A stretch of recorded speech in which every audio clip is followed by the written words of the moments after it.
Across the last 3 years, Centria has been on a mission to fundamentally transform the model of care for our clients, our staff, and the industry. We will share with you our journey towards assent-based care, the lessons we've learned, and the people we've learned them with. We're your hosts, Timothy Yeager and Hillary Laney. Welcome to the HRE podcast. Kate, thanks for joining us today. Welcome. Yes, thank you for having me. Flying all the way over here. Appreciate it.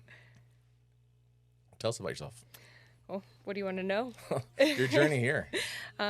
So I currently work in Phoenix at the Northwest. Nope. Not anymore. Yeah, not anymore. So recently got promoted to DCS in the Peoria LSA. Started out as a BCBA in the Northwest Phoenix location.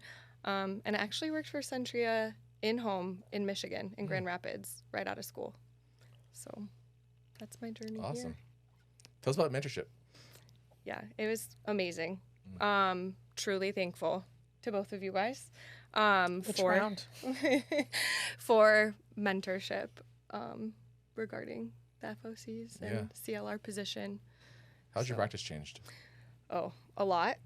I feel like I've grown as a clinician and a person. I feel more confident, definitely clinically. I feel more confident in providing support to my clinicians for the kids because at the end of the day, that's what I do this for. So I feel the biggest thing is if I'm confident and I give that to my clinicians and my staff, it is a dwindling effect. So, you've been through a couple rounds of mentorship with us. I have. Yeah. To walk us through each round you've been through and what that's been like. Okay. The very first one was when we did it through FTF. With you, and then I feel like that was kind of when you came that day. Yeah, I remember. So I think it's really hard when you do something virtually.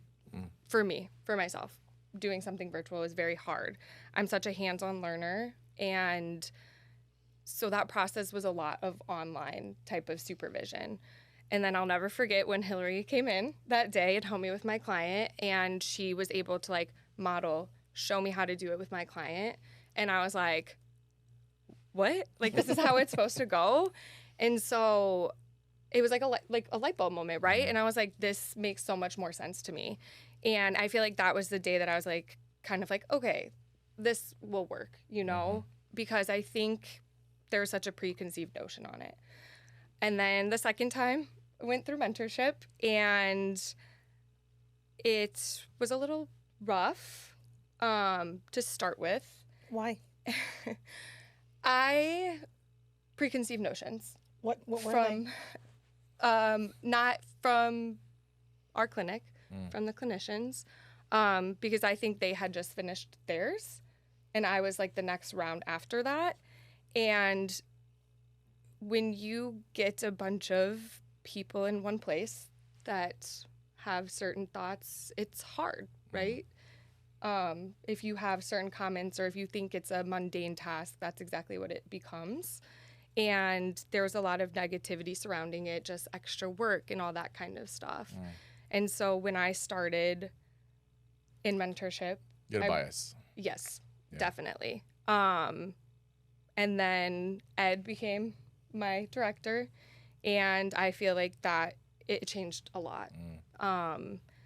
And I think it was, Shout out to Ed. Shout out to Ed. Yeah. I tell him all the time. Let's be real. It was not positive. No. Your clinic, the people who had gone through mentorship previously, your experiences with the consultation from FTF, and then the beginning of your mentorship with us was a very negative experience. Yeah. Both ways, which was really cool for you to acknowledge in your CLR presentation that you recognize now how hard it was for us to support you guys. Yeah. Why was it, what do you think was, we can talk about culture and everyone kind of having them, but if you could pinpoint specifically something, what made it such a difficult experience for your team to lean into? When we were doing it in Phoenix? Yeah. I think it was just, I think they just thought of it like it was an extra, something they just had to do. I don't think, and now obviously I think me going through the leadership position, the resident position, I saw a new insight on it, right? And I wish everybody could see it. But I think in that moment, everyone just was like, this is just something we have to do, when that's not it. We should be doing it every day. It's an extra tool, right? And I think it was just check boxes on a list. I have to do this. I just want to get this done. Did you feel that way until you started working with Ed? Yeah. Yeah. So what changed that for you? And in my presentation, I said it really just takes one person to show you support and to help you learn. And I'm going to say support a lot, but be supportive and kind of help you, walk you through, teach you, and show you it works and invest the time, right? And I feel like, again, shout out to Ed. It wasn't a mundane task to me, right? Like, he was like walking through it with me, showing me, providing me support, and making it a fun experience at the same time, right? And that's when Sounds like SPT.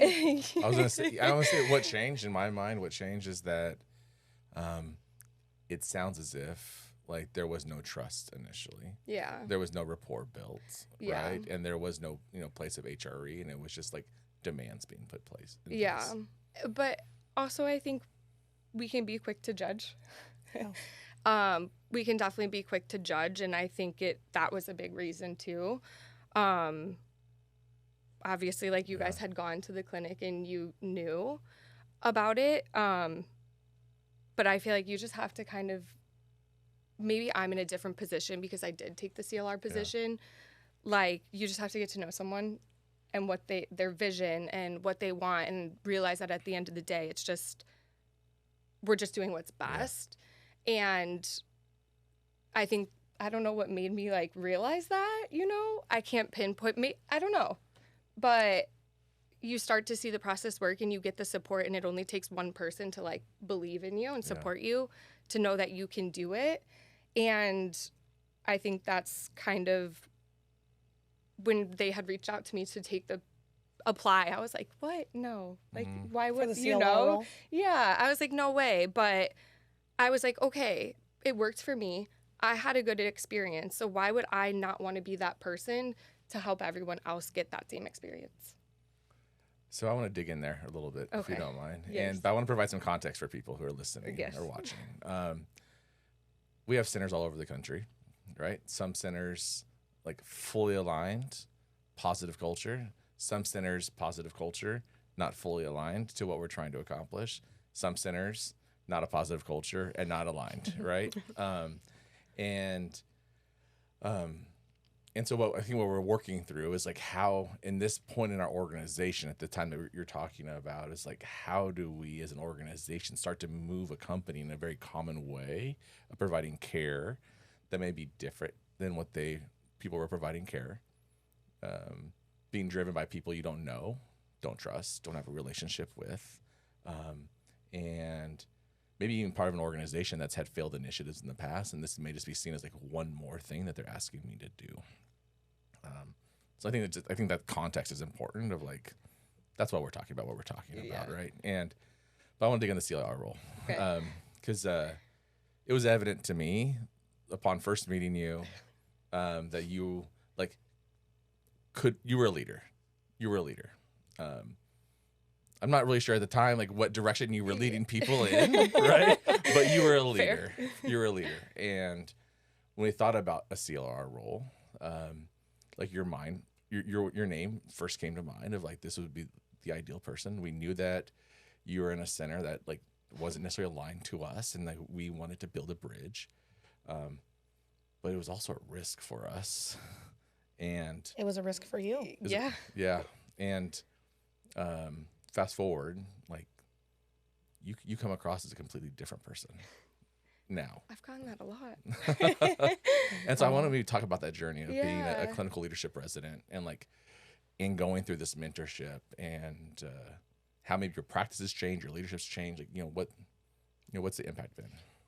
Before you go into that, when we Okay. first interviewed you, Timothy and I, we had a very open conversation with you about Yes. this. And we said the same things that Timothy's saying right now. And we asked you to lean in with us and asked you to be a leader with us and instead of what kind of felt like against us. Right. And I think that's important background too. Definitely. Okay, so let's go back. So what's changed? Like, what do you think? Like, how have you evolved as a BCBA, a leader, and now a director? Like, what's been this journey for you? I think going back to what I said when someone was like, "Oh, apply," and I was like, "No," but I think I got into this field for the kids, right? And I knew that my end all be goal was to be a leader, to move up. Like, I want to be that positive influence. I want to help. I want to support. And I feel like when we had that interview and I was like, you guys are trusting me to do it? Like, you know, because it wasn't started off on the right foot. And so I was like, okay, so Ed believed in me that I could do it. And then you guys interviewed me and you believed in me that I can do it. So I was like, okay, I'm going to go for it. Right. And I think being in person and providing the support with the clinicians that I was there had a big difference as well. Like, I was able to be there and kind of be that positive person. And I fully lost that, like, during that time. Like, I was honestly ready to be done, and I don't know why. And I feel like this kind of is like what helped me, like, okay, this is why I'm in this field. This is why I like doing what I do. And clinically, like, has made me so much more confident.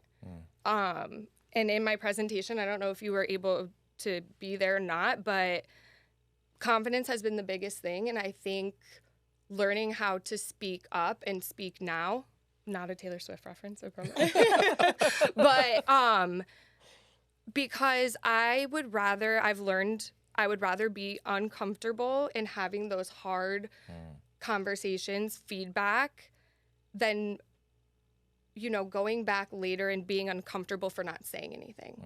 Because there are things that people do, like, and I feel like you said it too, like, there are things that are like, okay, whoa, or like coachable, right?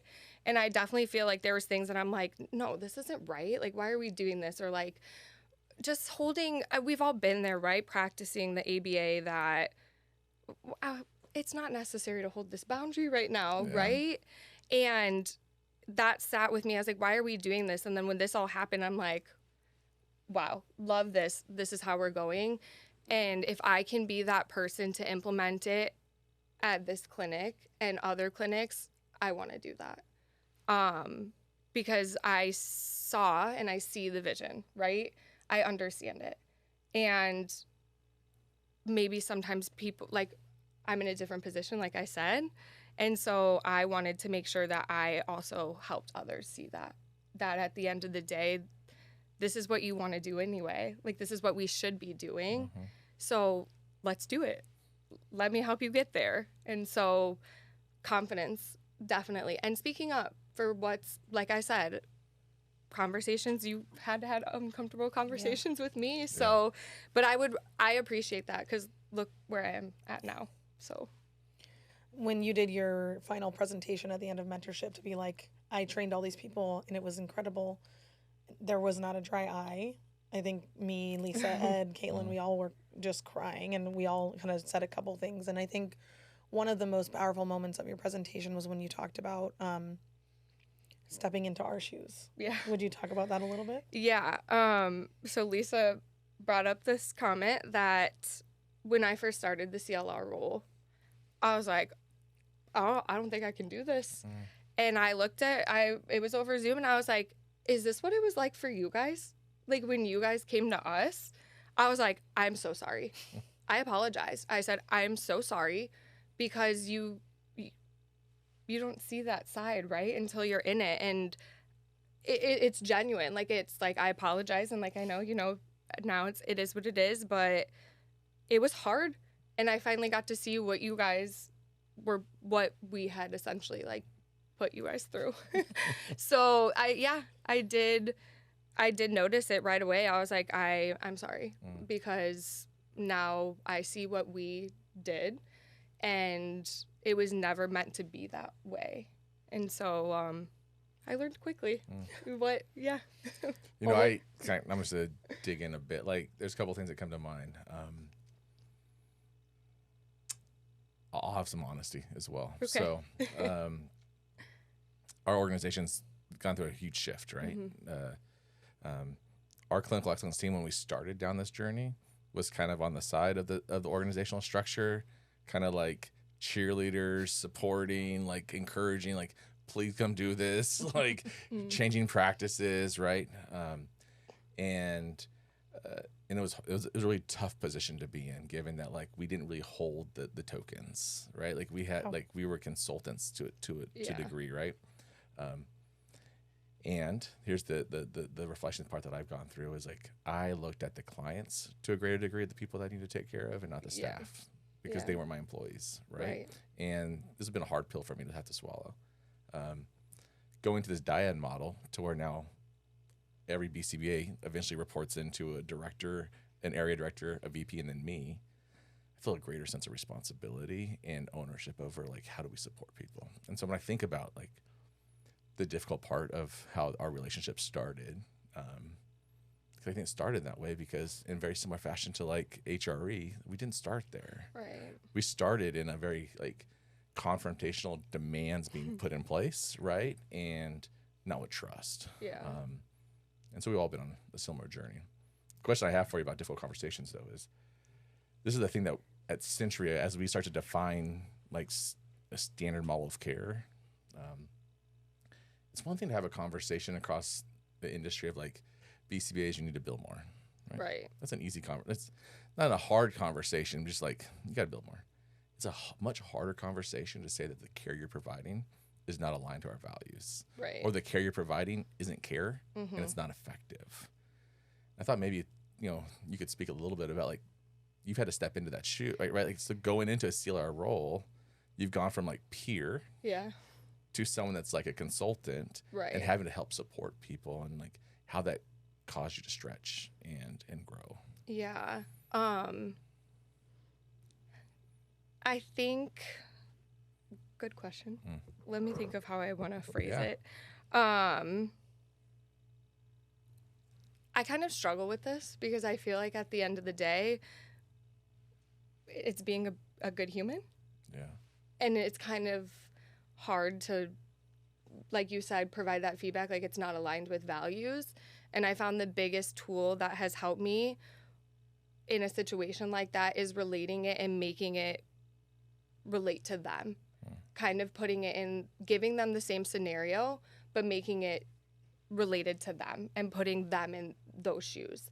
And I feel like when I did that a lot, because, you know, I always get, let's just talk about like boundaries or something related to the FOCs. And I'm like, is that really a boundary we have to hold right now? And the number one, I'm sure everyone will say is, oh, so we're just letting them do whatever they want.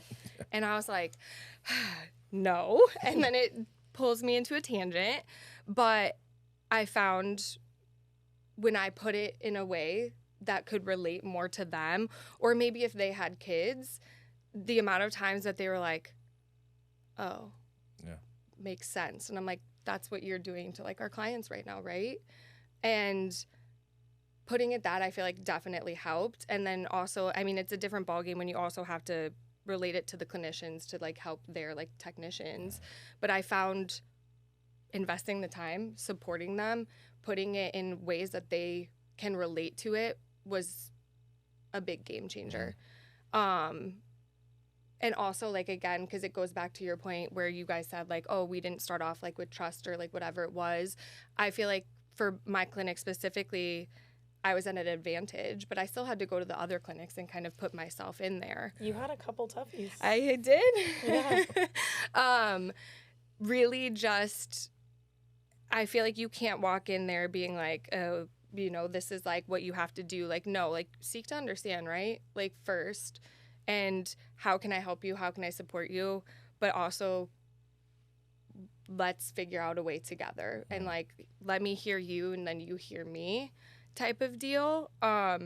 Because at the end of the day, I don't think people, you said something else earlier. It's a dwindling effect, isn't it? Like, if clients are happy, techs are happy. If techs are happy, like, if kids are happy, parents are happy. And then if techs are happy, they stay in their job, and then BCBAs are happier. It's just a dwindling effect. So just kind of like it's just all ties together. And that's like the biggest thing that I'm like, look at what this has done, you know? Yeah. Because they're like, oh, like, you know, they're super engaged. And I'm like, oh, yeah. They are. When I was talking about that 2 years ago, nobody believed me that would happen. And it's really true. Yeah. And all the haters still they still say that, right? Like, not like internally, even. I think what's really cool about what you said is you did have, I can think of two particular people, and that you supported in another clinic, who today, if you were to ask them, would label themselves as a hater, and would talk about their own journey to being not haters anymore and to be fully leaned in. Yeah. What was it like to walk someone through that journey, having kind of gone through that with your own clinic? Yeah, it was, because I feel like if we could talk to them now, like it's like they'd be, oh yeah, they would promote it. They'd like be in the grandstands, It was because that's why I wanted to do this, right? Because like you said, I feel like I did see myself like as a leader, and I wanted to work my way to get up to that. And I was like, this is what I have to do to, like, you know, get there and like promote this and all this kind of stuff. And so I knew that I had a hard journey ahead of me. And I think that's when I was like, Lisa, I'm sorry, you know? But watching the growth and the progress with those clinicians and all of the clinicians, honestly, like, has been amazing. And I feel like you guys can speak to it too, because you've seen a lot of people jump on board. It wasn't easy, obviously. Nothing, you know. Nothing worth doing is. Yeah, thank you. Finish this out. I was like, what was the turning point, do you think, for them? Happier clients. Happier clients. Because I remember being pulled in, like, this is a risk, this is a risk. Oh my gosh, these clinicians. And at some point I stopped hearing about the risk. And at the end I was like, well, those are the same two people that every week I was being told were at risk. What's going on? What was the turning point? I really think happier clients. Not holding those boundaries or unnecessary demands, because like I said, it's a dwindling effect. It all ties together. And I feel like once they started seeing that, and they started seeing progress being made because they're, you know, they have this plan, it just was like boom, boom, boom, like a ripple effect. And they're like, oh, we're doing this. And I'm like, yeah. Great. And again, to put on top of it, like the SBT stuff with it's another added tool in your tool belt. And so they were like, they just jumped on board, because it doesn't have to be hard. No. That's what I've learned. It shouldn't be hard, and it doesn't have to be hard. You don't have to make it complicated. No. It's pretty parsimonious. Yeah. It's right here. Yeah, I was like, so I think that's the biggest, and support, right? Providing that support. Like, I was there, I was open to, you know, answer any questions. Like, I never was like, oh, no, like, whatever. Like, I hear you. You could probably relate pretty well. Yeah, exactly. Yeah. And and that's why I did this, because I wanted to be that positive person. Yeah. So I'm curious about your perception of the difference between the foundational plan and SBT. What has your experience been? I think when you first went through mentorship, it was just SBT. Right. And then we switched to the foundational plan as being our starting point. Yeah. What was that? Another thing you had to do. Another thing you made you do. Yeah. What was that like? I mean, like, from your perspective, your experience, and also as a CLR and as a director, what's the impact of the foundational plan compared to, like, just straight SBT? Okay. So I guess I have thought about this, I guess, because I think people ask me this. Technicians, you know, like now in the role that I'm in, they ask me, and like, I hope there's no right or wrong answer for this, but no. The way that I look at it is, I think the Foundations of Care plan is that basis, right? I feel like it's just giving compassionate care. It's things that we should be doing every single day anyways. Mm-hmm. I don't know how many times I have to say that, like, throughout a day, but I feel like that's what we should be doing at all times. No pun intended. But I feel like it sets our client up for success. It sets our technician up for success. It has everything in there, right? Yes, it can always be adjusted. It's always a document that's being reworked, but it gives you all those tools. And I feel like I always stress on like the challenging context and like how we navigate those and boundaries. And then, you know, how we respond to those. And I feel like that's every day. It gives you that good basis. I could go in there and be like, my client likes to do this. I'm going to engage with them this way, right? And then the way that I look at that is if we are having more difficulties even with that plan, let's do SVT. So I kind of look at it as like an additional tool. It's a tier-based model. Yeah. And so that's the way that I describe it, because I get the question a lot is like, well, what's the difference? And like, maybe that's how I explain it, or You're how right. I look at it is like foundations of care because how many behaviors can we decrease with just the plans, right? Just a good environment. Right, Significant exactly. amount. Yeah. And so that's how I look at it. And then, you know, there are going to be some times where like we are going to have more difficult situations or difficulties in doing whatever it may be. And that's when I think SVT can really help. So just another, like, it's like foundational plans. Okay, yes, this can help across the board, but maybe we do have some kids that can benefit and do benefit from SVT. Yeah. So I guess it's like a little stare. Like that's how I describe it and how I look at it. Because I think a lot of people are like, well, how do I know like if they need like SVT or things like that? So, you know, I think about, makes me reflect back on is like, I've had many conversations in the past where like behaviors, certain interfering behaviors occurred in therapy, but did not occur outside of therapy.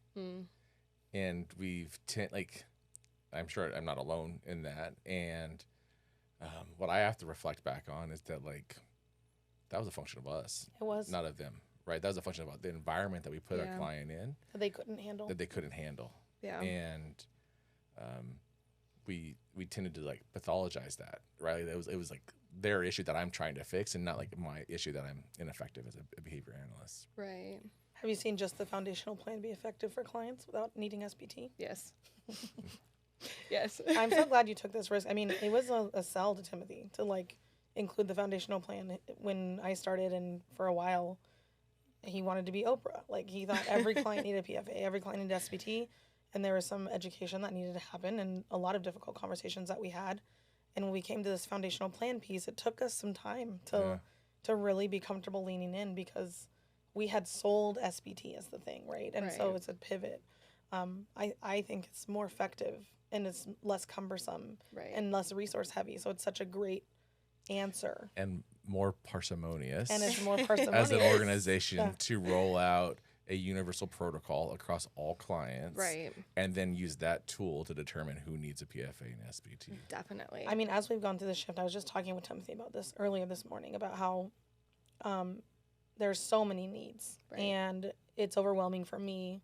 Having put I did this to myself. I'm not even going to try to say I didn't.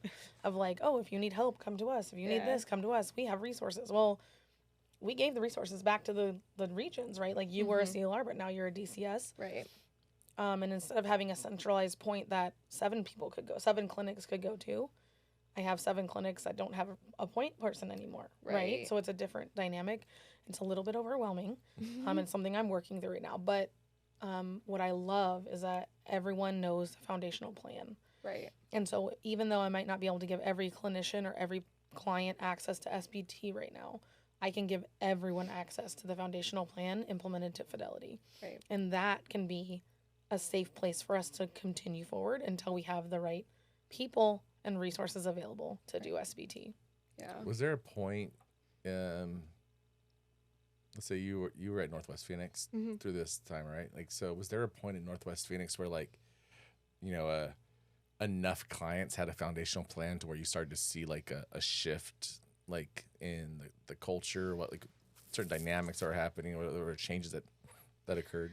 Yeah, so I think I started because I was the BCBA and I was also the CLR part-time there. And I think as soon as we really like hit the ground running with it, and I started coaching with the clinicians there and the technicians, I think it was like a ripple effect. I said that already, but I had other technicians who would sit and kind of like eavesdrop on like what we were talking about, and then come up to me and be like, hey, like, you know, like what do this client doesn't have like a plan, and you know, maybe because they hadn't gone through mentorship, and I know we've like talked about that as well, because not everyone has gone through mentorship yet, and so they were like, what do I do? And I was like, okay, like, you know. And so I think it was, is there an exact point in time? I think it's as soon as, you know what, I'm not gonna lie, I feel like even the workshop for some was a little too much. Was too much. And I think it's once, you know, you had the CLRs, and I think we talked about this too, that they had that person to go to, they knew who to go to write, and they were like, and I broke down the sections, like, I'm just speaking from my experience, broke down the sections, they were like, oh, like, this makes so much sense. And, like, so I know things are probably going to change with the plans, but, like, having that person, I felt was, like, the best thing. Like, you guys hit the nail on the head with that. Like, having that point person to go to was definitely very helpful. Integrated resources, which is why we've deployed them back to the markets. They're not mine anymore.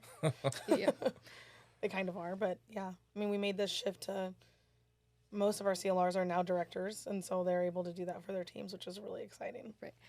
My job is just starting with that. Yeah. I truly believe. So let's talk about that. Yeah. How many of your clinicians have had mentorship? Yes. So I have 3 right now, 2 who have gone through. And then I have 1 who is not, who working with, and I have 2 new clinicians starting. So they'll, you know, need to go through that as well. And I think when Hillary was here the last time, I was like, my job, I feel like, yes, my CLR position has come to an end, is coming to an end, but my job essentially has just started. And maybe it's me putting pressure on myself, you know, but I did the CLR position, and like, I want people to come into my clinic and be like, this is good. This is how it should be. Kids are happy. Yeah. And I have that extra pressure on myself because I did the CLR. And now I need to... You know what good looks like. Yes. And now I need to make sure it's implemented across the board. And, you know, the clinic was open before me. So there is going to be, like, new training, needing more training. And so that's why I'm putting that extra pressure on myself, because I'm in this... I think have that pressure that I'm like, Kate, you did this, right? You have like all the skills. Yeah, but I don't want someone to come in and be like, Kate, you did what's happening? And, you know, so I have that extra pressure, and that's why I feel like my job is just starting. So what date do you want me to fly over there? Give me a little time. Give me a little time, please, okay? I think that pressure is the pressure of leadership. Yes. Yeah. It's a responsibility. It's responsibility. It's an establishing operation. Yeah. Really, it's a motivating condition to, like, you now know what good looks like. Yeah. And you know that you can get to good. Yes. And you're in a position to do it. And you're in a position to do it. Yes. And having that ownership is yeah.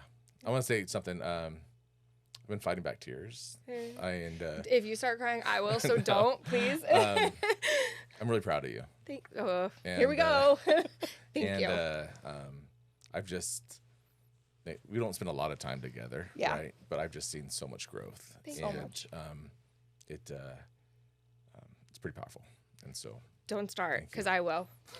Lisa, Ed, Britt, Jocelyn. Yeah. Some really formative leaders you've had over the last year.